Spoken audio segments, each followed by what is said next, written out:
भाजपा सांसद सुधांशु त्रिवेदी ने एक बार फिर सैम पित्रोदा और कांग्रेस को लेकर निशाना साधा है। हाल ही में सैम पित्रोदा ने चीन को लेकर बयान दिया था, जिस पर अब भाजपा ने उन्हें घेरने का काम किया है। भाजपा सांसद ने कहा है कि आज अनेक प्रतिगामी शक्तियां भारत के विकास को रोकने के लिए षड्यंत्र करती नजर आ रही है। ओवरसीज कांग्रेस के प्रेसिडेंट सैम पित्रोदा की चीन को लेकर दिए गए बयान से साफ है कि कांग्रेस के चीन के साथ हुए करार का इजहार हो गया है। सैम पित्रोदा की बात भारत की संप्रभुता और कूटनीति के खिलाफ है। साथ ही उन्होंने कहा है कि इस तरह के अनेक स्टेटमेंट राहुल गांधी दे चुके हैं। इंडियन ओवरसीज कांग्रेस के प्रमुख सैम पित्रोदा ने एलएसी सीमा विवाद पर एक बयान दिया है। उनके इसी बयान की वजह से अब वो सुर्खियों में आ गए हैं और बीजेपी ने उनको घेर लिया है। सैम पित्रोदा ने कहा है कि भारत चीन मुद्दे को अमेरिका में बढ़ा चढ़ाकर पेश किया है और चीन को हमारा दुश्मन मानना अनुचित है। हालांकि भारतीय जनता पार्टी ने पित्रोदा पर पलटवार करते हुए कांग्रेस पार्टी पर भारत की जमीन पड़ोसी देशों को सौंपने का आरोप लगाया है। डॉक्टर सुधांशु त्रिवेदी की पूरी बात सुन लीजिए।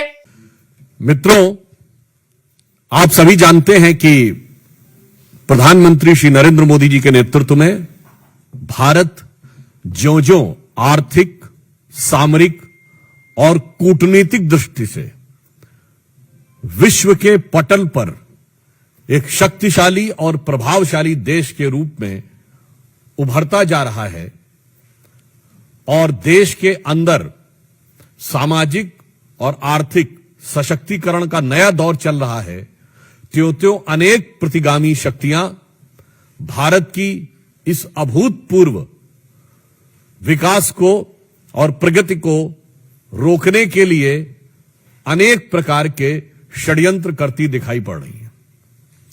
उसी श्रृंखला में आज मैं आपका ध्यान आकृष्ट करना चाहता हूं कि जो कुछ कांग्रेस पार्टी और उनके आइडियोलॉजिकल थिंक टैंक कहे जाने वाले लोग समय समय पर कहते आ रहे हैं, वो चीजें अब पूरी तरीके से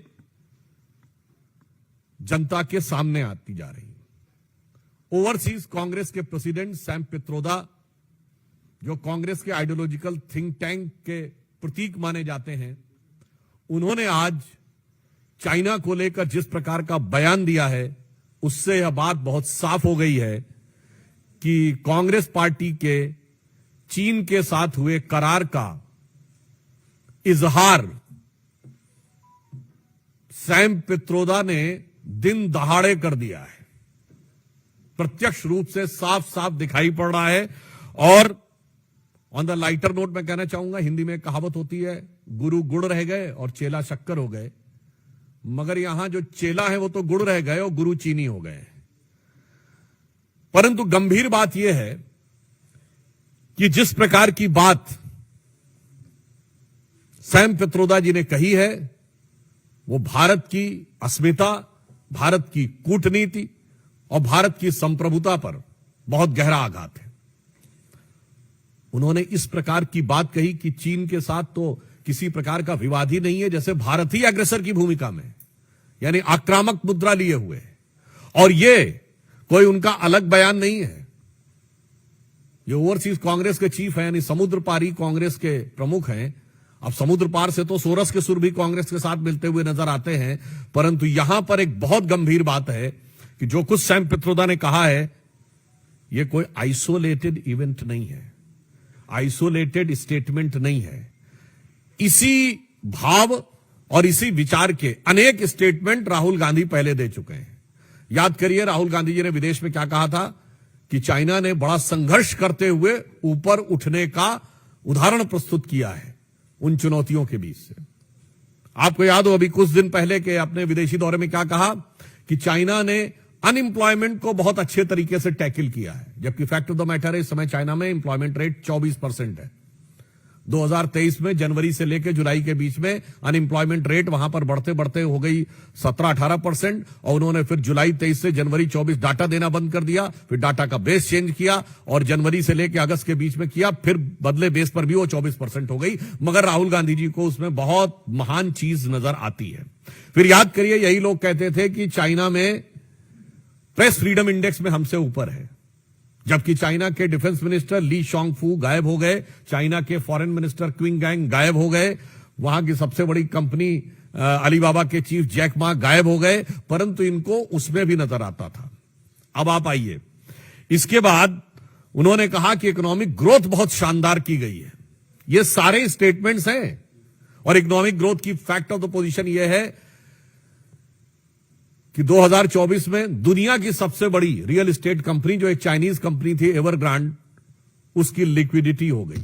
हांगकांग कोर्ट ने कह दिया लिक्विडेट कर दिया जाए। चीन के ह्यूनान प्रोविंस में कई बैंक्स बैंकरप्ट हो गए, कितनी रियल एस्टेट कंपनीज बैंकरप्ट हो गई, that is one other thing. उस प्रक्रिया में जब हम यह देखते हैं कि यह बयान सैम पित्रोदा का आया है, पहली बात तो हम बहुत साफ करना चाहते हैं, भारत सरकार प्रधानमंत्री श्री नरेंद्र मोदी जी के नेतृत्व में विश्व के हर देश के साथ अच्छे और सौहार्दपूर्ण संबंध चाहती है, परंतु वो राष्ट्रीय स्वाभिमान, सुरक्षा और सुदृढ़ता को बनाए रखते हुए। अब इसके बाद उनका यह बयान कहना, तो मैं पूछना चाहता हूं, यह गलवान के शहीदों का अपमान है कि नहीं? मैं कांग्रेस पार्टी से सीधे पूछना चाहता हूं।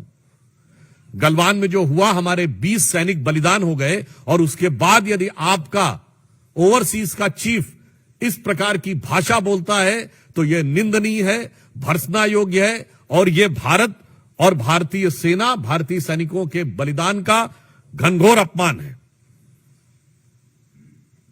इसलिए मैंने आपसे बात कही कि यह एक पूरा सीक्वेंस ऑफ इवेंट है जिसमें सैम पित्रोदा बोलते हुए नजर आ रहे हैं। वैसे ऑन द रेफरेंस मैं आपको पहले बता दूं, बोल चुका हूं तो एक बार रिमाइंड भी कर दूं। वैसे आपको पता है, भारत में एक दौर ऐसा भी था जब चीन को हमने सैनिकों को चावल प्रोवाइड किए थे।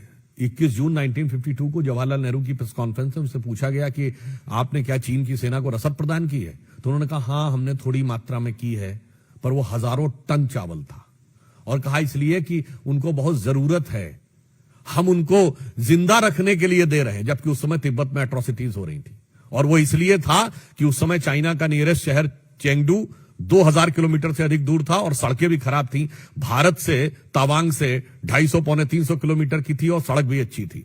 यानी उस दौर से आज तक चला आ रहा है। तो मैं साफ साफ कांग्रेस पार्टी से कहना चाहता हूं कि कांग्रेस पार्टी ने स्पष्ट रूप से यह दर्शा दिया है कि वो चीन के साथ हुए अपने करार के प्यार में, राजीव गांधी फाउंडेशन को चाइनीज एम्बेसी से मिले हुए लोन के दबाव में बोल रहे हैं, और लगातार इस प्रकार के बयान दे रहे हैं। इसके लिए उनको आकर सीधे सीधे सफाई देनी चाहिए, और वो अनेक उदाहरण हैं, वो सब तो अपनी जगह है। दूसरा विषय, एक और अधिक महत्वपूर्ण विषय आया है, भारत के चुनावी व्यवस्था को किस प्रकार से ये समुद्र पारीय कांग्रेस के अध्यक्ष के साथ साथ ये समुद्र पार से एक दूसरे प्रकार की जो संकेत प्राप्त हो रहे हैं, वो भी यह दर्शाते हैं कि भारत के लिए किस प्रकार के दुरभिसंधियां भारत के अंदर बैठे हुए कुछ लोग और कुछ भारत विरोधी शक्तियों के साथ चल रही हैं।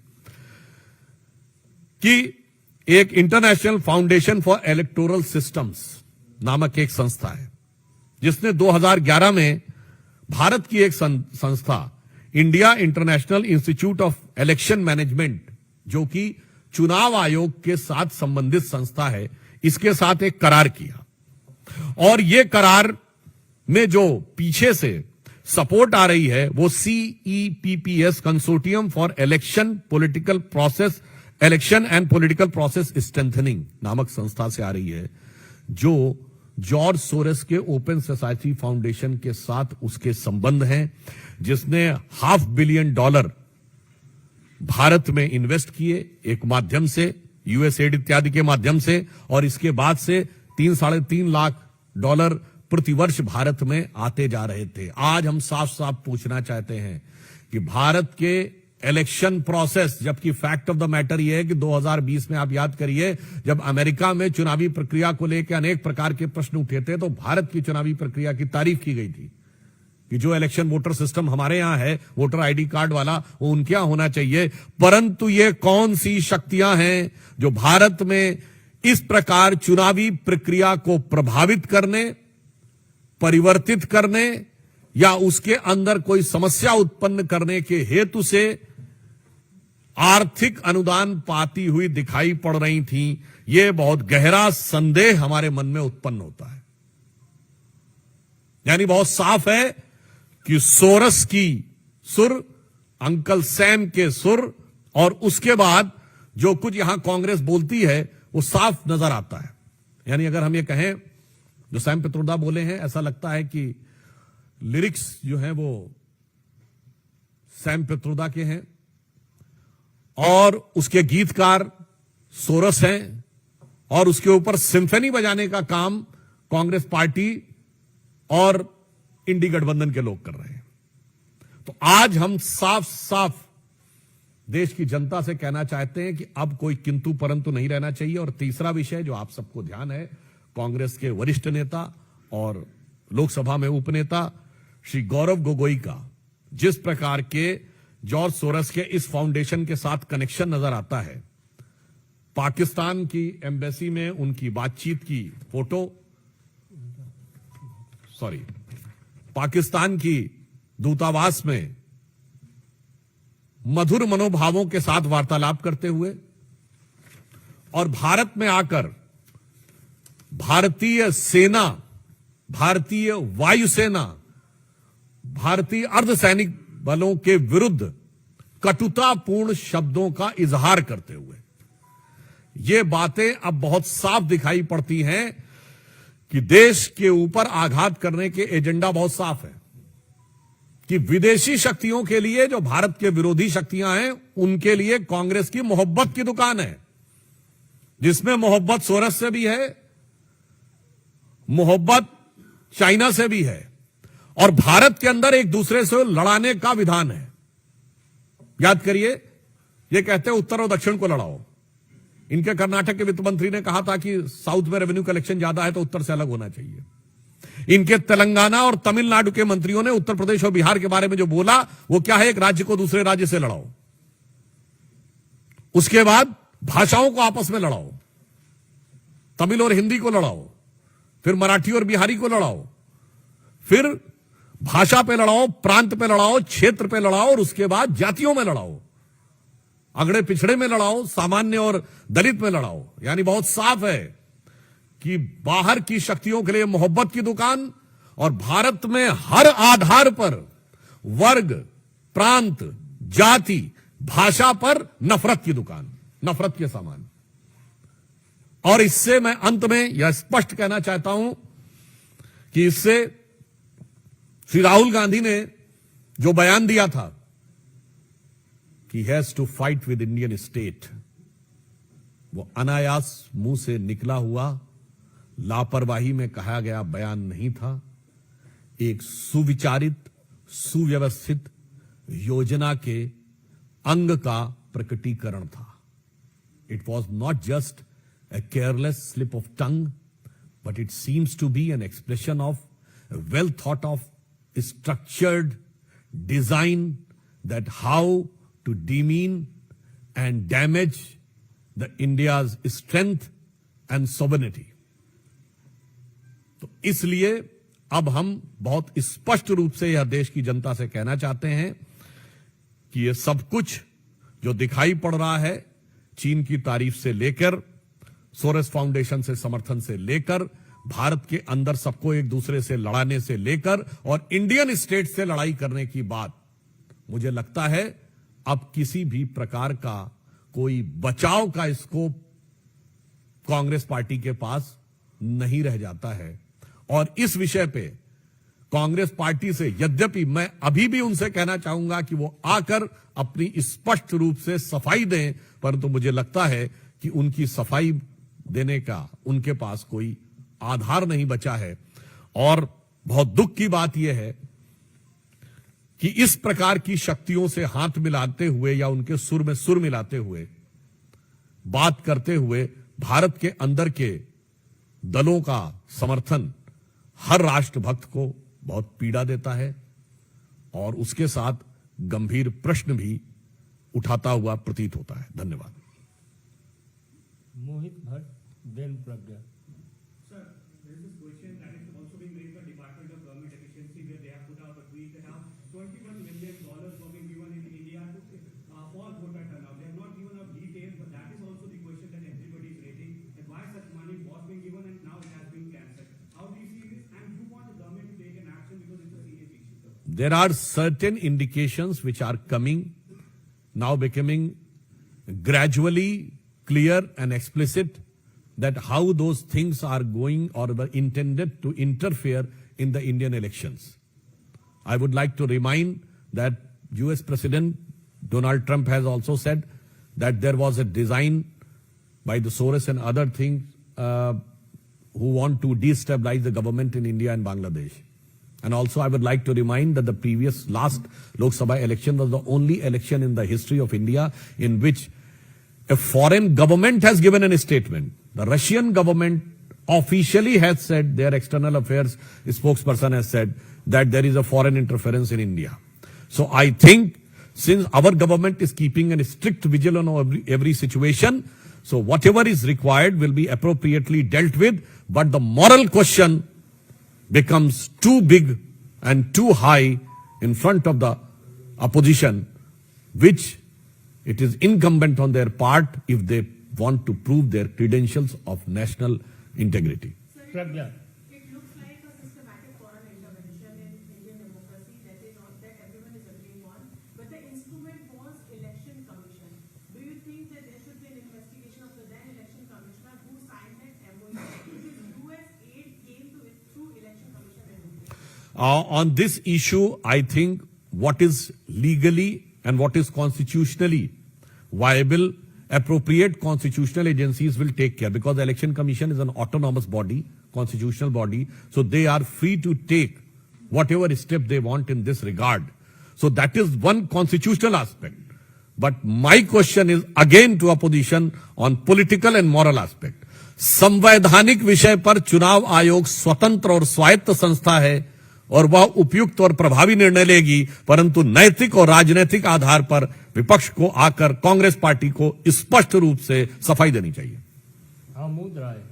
सर, एक और बहुत सनसनीखेज बात सामने आई है। जिस तरह से भारत में विदेशी ताकतें सर उठा रही थी, उसी वक्त नेपाल में हिंदू राष्ट्र को खत्म करने के लिए मनमोहन सरकार के समय में वहाँ यूएस एड से तमाम फंडिंग किया गया और वहाँ के जो सांसद हैं, 4-5 सांसद, उसमें से एक सांसद ने टीवी9 से कहा है कि हम इसको लेकर पूरे वर्ल्ड में हिंदुओं को इकट्ठा करना चाहते हैं।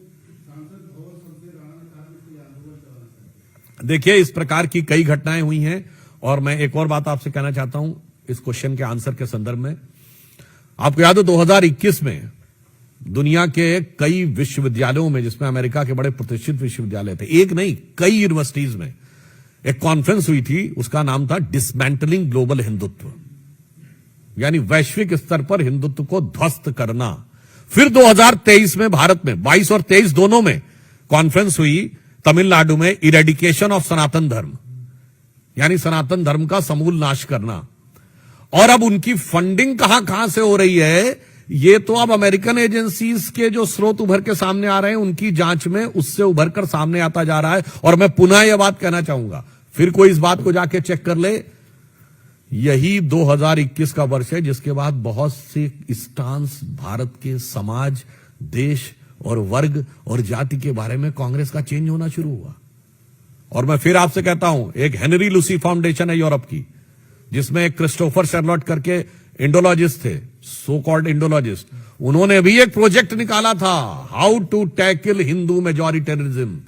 मैं दर्शकों से कहता हूं, जो करोड़ों लोग सुन रहे हो, इन सब चीजों को जाके चेक करिए, तब आपको समझ में आएगा कि मोदी जी किस परिस्थिति में देश को चला रहे हैं। और उसके बाद जो लोग इल्जाम देते हैं, तो उनके लिए एक लाइन कहना चाहूंगा मोदी जी की तरफ से कि हमें इल्जाम मत दीजिए, बहुत अफसोस होता है, हमें इल्जाम मत दीजिए, बहुत अफसोस होता है, बड़ी तरकीब से कश्ती यहां तक लेके आए हैं और बदल देते हैं हम दरिया की लहरें अपनी हिम्मत से। आंधियों में भी अक्सर चिराग हमने जलाए। तो आप सोचिए किन विपरीत परिस्थितियों में देश को लेकर आगे चलना पड़ा। अरुण दांता।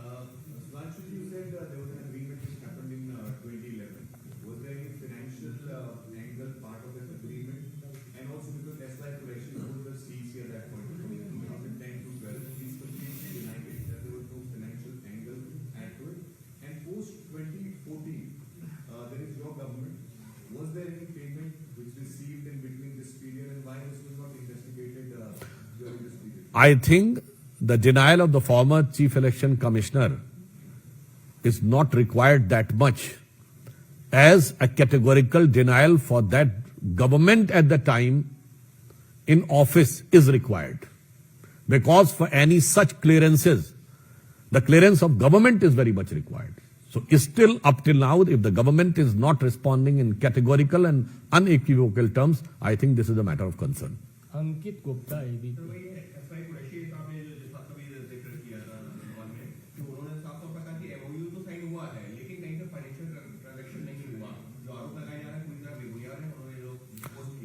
मैंने पुनः कहा कि पूर्व चुनाव आयुक्त के द्वारा इस विषय को कहने की अपेक्षा से अधिक हमारी अपेक्षा है तत्कालीन सरकार के प्रमुख लोग रहें, क्योंकि वो ये बताएं। कम से कम इसमें यह बात तो साफ हो गई कि एमओयू हुआ है, तो आधी बात पर तो किंतु परंतु समाप्त हो गया।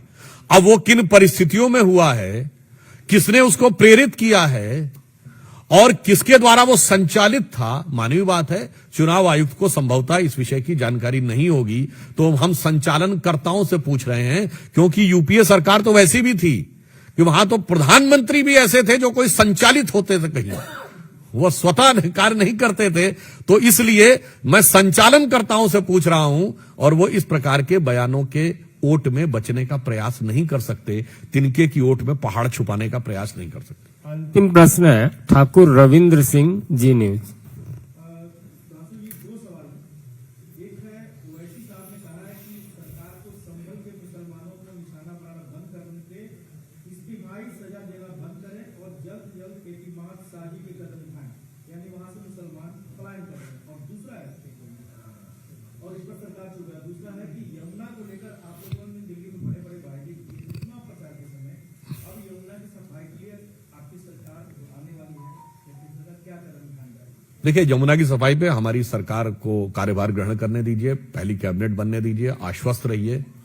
साबरमती रिवर फ्रंट से लेके और जिस प्रकार आपने प्रयागराज में भी और वाराणसी में गंगा को साफ होते देखा है, यमुना जी को भी हम उतनी ही निष्ठा से, श्रद्धा से और समर्पण से कार्य करेंगे।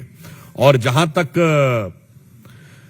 आपने ओवैसी जी की बात कही, तो मुझे लगता है कि मुस्लिम समाज को सबसे ज्यादा निशाने पे तो ओवैसी जी की वजह से आना पड़ता है, क्योंकि वो हैदराबाद के सांसद हैं, पर उत्तर से दक्षिण तक कहीं भी हो, जिसे वो पुराने गीत में कहते हैं ना, धुम धुम धड़म धड़ैया रे सबसे बड़े लड़ैया रे, तो वो उत्तर से दक्षिण तक हर जगह लड़ने को तैयार रहते हैं। और वो लड़ने को जाते हैं और पीछे से वो क्यों, क्योंकि जो सो कॉल्ड सेकुलर दल हैं, अब ये उनको उनसे भय प्रतीत होता है, क्योंकि उनकी पार्टी के नाम MIM है, उसमें 2 बार M है, तो हो सकता है इस कारण से उनको ज्यादा समस्या महसूस होती हो। तो यहां पे मूलतः किसी वर्ग, किसी समाज के प्रति कोई भेदभाव का भाव नहीं है, समस्या उन लोगों के विचार में है, क्योंकि वो लोग मुस्लिम समाज को सिर्फ अपराधियों और आतंकवादियों से जोड़ने का प्रयास करते हैं, कानून तोड़ने वालों से जोड़ने का प्रयास करते हैं। वो कभी अच्छे और सच्चे राष्ट्रभक्त मुस्लिमों के साथ, चाहे ब्रिगेडियर उस्मान हो या डॉक्टर APJ अबुल कलाम हो, वो हमारे केरल के गवर्नर आरिफ मोहम्मद खान साहब हो, सॉरी बिहार के गवर्नर आरिफ मोहम्मद खान साहब हो, अथवा बड़े से बड़े हमारे अच्छे जो अभी जिनकी डेथ हुई, उस्ताद जाकिर हुसैन, उस्ताद बिस्मिल्लाह खां, उस्ताद बड़े गुलाम अली, उस्ताद अमजद अली खां, इनका कभी नाम सुना है आपने ओवैसी जी के मुंह से? इसलिए हमारे तरफ से कोई समस्या नहीं, समस्या उनकी जहनियत में। बहुत बहुत धन्यवाद। अगर आपने हमारा अभी तक चैनल सब्सक्राइब नहीं किया है तो कृपया चैनल सब्सक्राइब कर लें, लाइक करें, शेयर करें, कमेंट करें। तो मिलते हैं फिर किसी और खबरों के साथ। नमस्कार।